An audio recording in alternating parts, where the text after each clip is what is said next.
FIA anti corruption circle Islamabad ने कार्रवाई करते हुए साजिद नामी मुलजिम को गिरफ्तार कर लिया।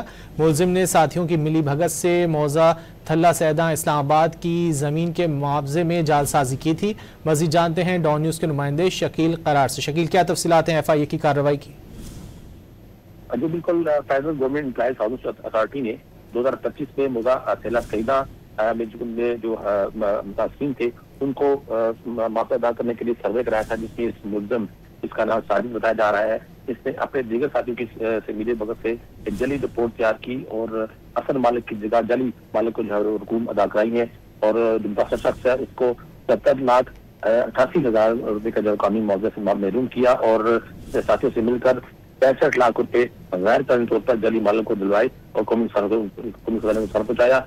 मुलजिम के खिलाफ 2024 में मुकदमा दर्ज था और ये रिपोर्ट था। आज मुलजिम को गिरफ्तार करके मुकामी अदालत से इसका रिमांड हासिल कर लिया गया और दीगर साथियों की तलाश के लिए जो है वो तफ्तीश शुरू कर दी गई है। शकील करार, बहुत शुक्रिया इन तफसीलात के लिए।